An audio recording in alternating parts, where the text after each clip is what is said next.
be all right.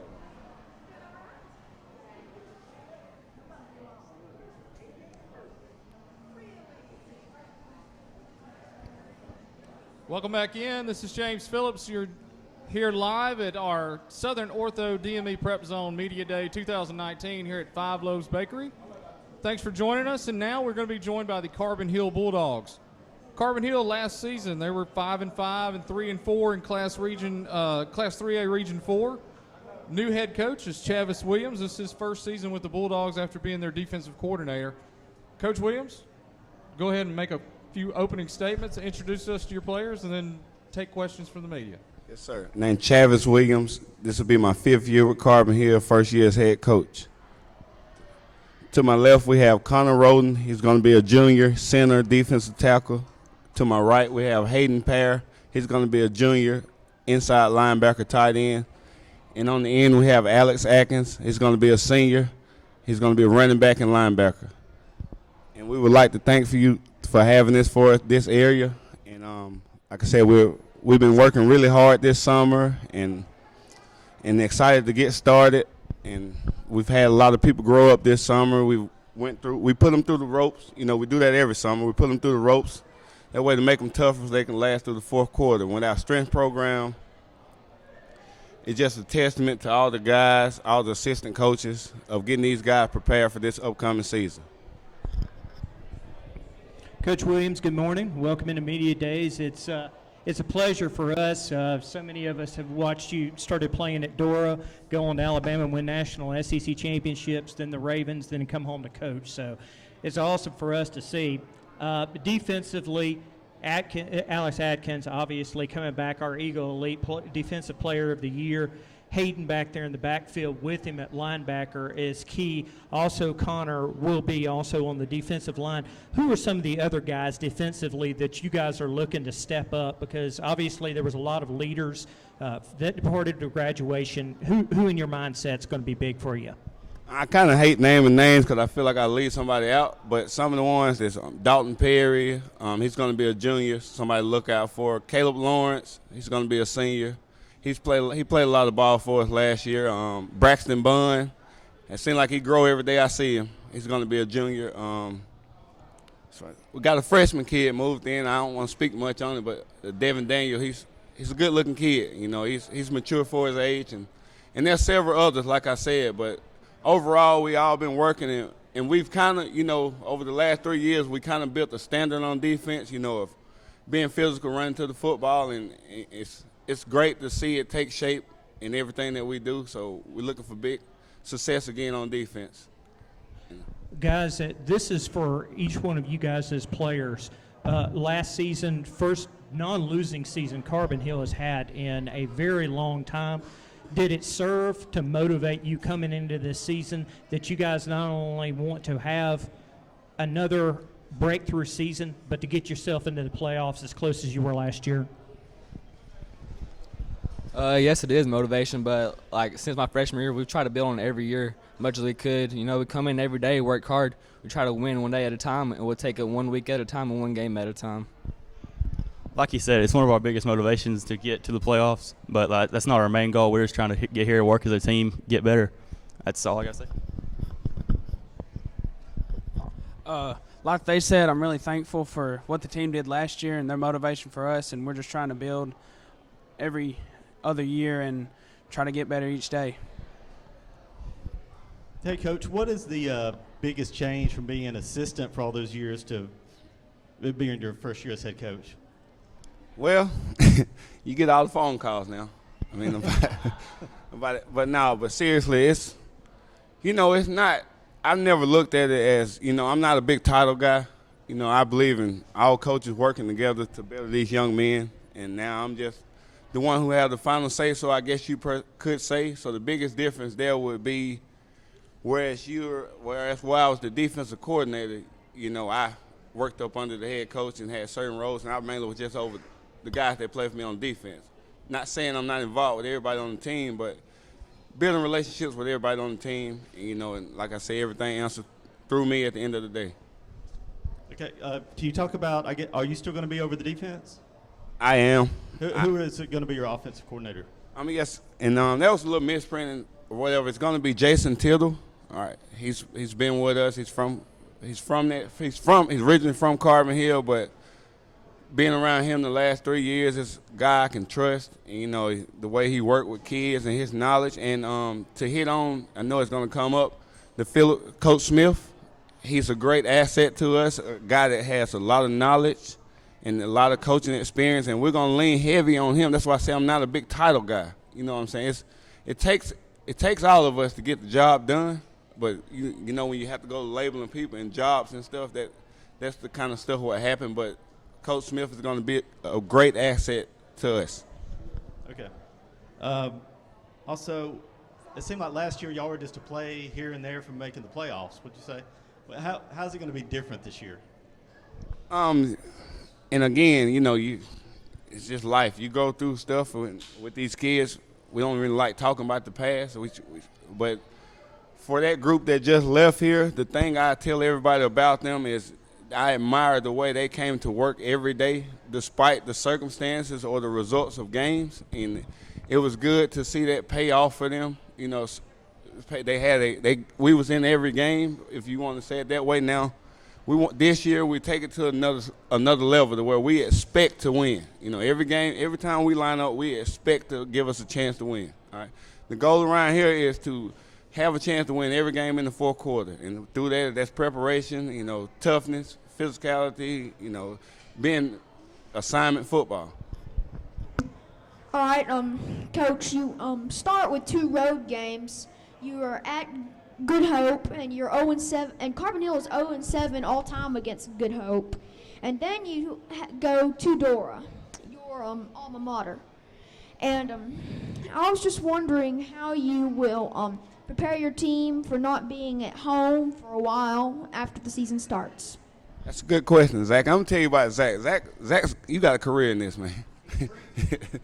But to hit on your question, and like I said, for me, a first-year head coach coming in, I kind of like it that way because I don't have to worry about getting the field set up for the first 2 games that way. And, you know, that stuff is time-consuming and takes away from us being out there with them guys. But to hit on your question, in Good Hope, they had a great season last year. And to say they're going to be a tough team, but like I say, we built a standard around here starting off since the end of last season, all through spring ball into summer, that we're not going to worry about who we're playing per se. We're going to just play to the standard and what we have set per se, you know. So we're not playing to the opponent, we're playing to the standard. And like the first 2 weeks, 2 tough teams, that'll be a good test for us. They will be well coached, and we're hoping to just be able to, you know, give it a good matchup and see what happens at the end of the day. All right, and last year you were defensive coordinator, and you had two very close games, and you're going to play against those same teams this year. You've got Oakman and Lamar County. How do you prepare to win those games? Well, with those, like, we just want to take it one day at a time. We start off with Good Hope. You know, that's the first game on the season, and after that, we treat that way. You won't set yourself up for failure mentally. If you treat every week the same, you treat every opponent the same. You go into it preparing every week, expecting to win. You know, not result oriented. Like we've renovated our whole field house, and nowhere on the walls do we have region championships, state championships, playoffs. It's just we're going to play to the standard. And if that answers your question, though, like I said, we respect every opponent. We're not scared of nobody. We're just going to go out there and compete our butts off. All right, and how do you use the process you learned under Nick Saban at Carbon Hill? It's a good question. But every coach at the end of the day has a process of how they want to run their program. And I was fortunate enough and blessed enough to play up under arguably the best football coach of all time. And the thing I took from him, and like I said, there's plenty more coaches out there like that, they just don't get publicized, was that you have to have a plan.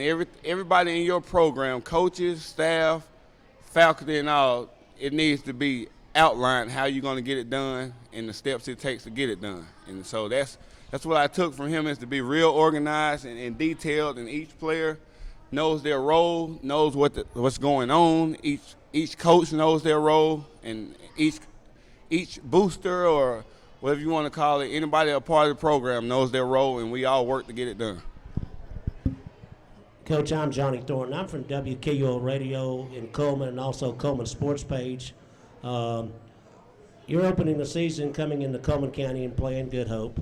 My question to you is, once you start the season as far as preparation, when will you start putting together the game plan in that first game of having to travel into Coleman County and play a team that was a good team last year, but they lost 22 seniors? We've already been preparing for them. You already prepared.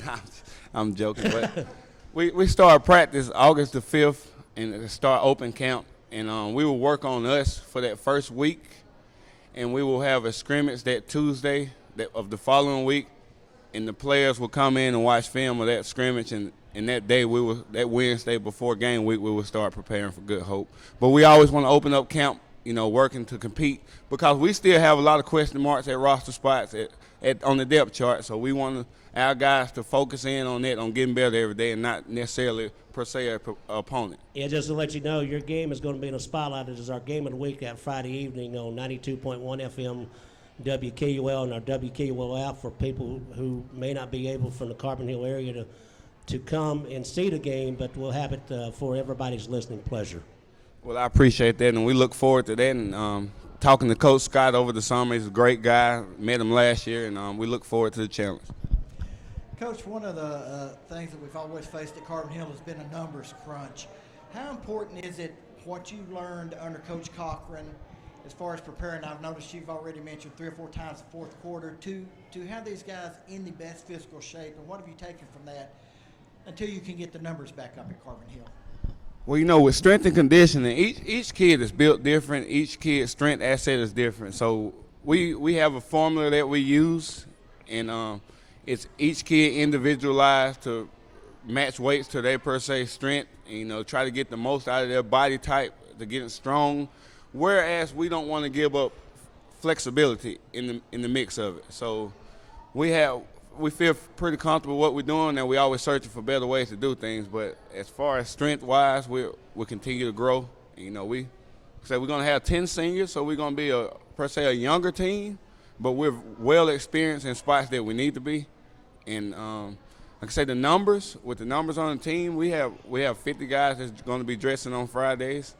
And the junior high program I'm really excited about has grown this year coming up too. We have close to 30 kids in that. So we just going to continue to, winning helps all that too. That does. Alex Hayden, this is the first linebacking duo that we've had, I think, at a media day, linebacking duo together. So I'm just kind of interested to know, you guys, when you're back there, you're looking over the play, you're communicating with each other on, which tight end might go out, where the fullback, if they've got one, is going to go, if the halfback might be getting a handoff or might go out on the flats. How big is it communication in you guys, and also communicating with your secondary and your defensive line?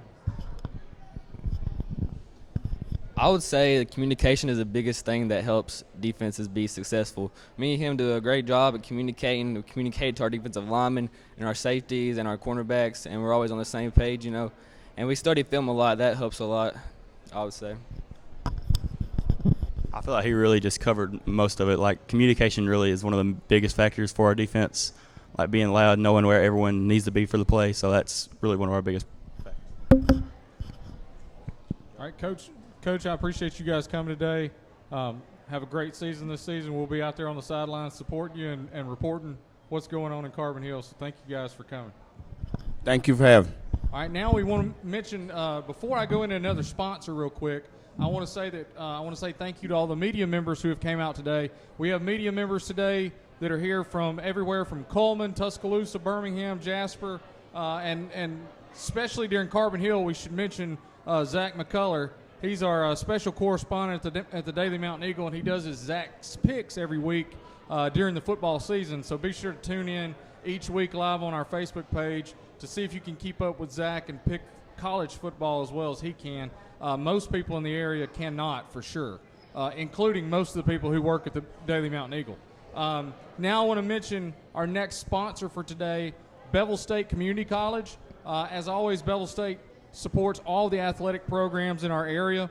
Bevill State's 4 main campuses and 1 instructional site offer university parallel and applied technology educational opportunities to over 250,000 people in a 7-county area. With a service area that spans over 4,600 square miles from the Birmingham city limits to the Mississippi state line, your story starts at Bevill State. For more information on Bevill State, visit bscc.edu. Now, again, I want to thank Carbon Hill, and now we'll be coming back with the Oakman Wildcats after a short break. See you in just a few minutes.